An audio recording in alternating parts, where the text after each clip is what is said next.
பிரைஸ்லான் மக்களே, இன்னைக்கு உண்டான வேத வசனம் லூக்கா 8ஆம் அதிகாரம் 5 முதல் 10 வரை. விதைக்கிறவன் ஒருவன் விதையை விதைக்க புறப்பட்டான். அவன் விதைக்கையில் சில விதை வழியருகே விழுந்து மிதியுண்டது. ஆகாயத்து பறவைகள் வந்து அதை பட்சித்து போட்டது. சில விதை கற்பாறையின் மேல் விழுந்தது. அது முளைத்த பின் அதற்கு ஈரமில்லாததினால் உலர்ந்து போயிற்று. சில விதை முள்ளுள்ள இடங்களில் விழுந்தது. முள் கூட வளர்ந்து அதை நொறுக்கி போட்டது. சில விதை நல்ல நிலத்தில் விழுந்தது. அது முளைத்து 100 பலன் கொடுத்தது என்றார்.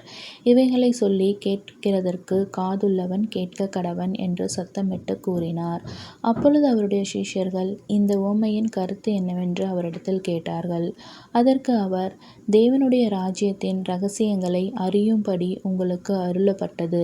மற்றவர்களுக்கோ அவர்கள் கண்டும் காணாதவர்களாகவும் கேட்டும் உணராதவர்களாகவும் இருக்கத்தக்கதாக அவைகள் உவமைகளாக சொல்லப்படுகிறது என்பதே. ஆமென்.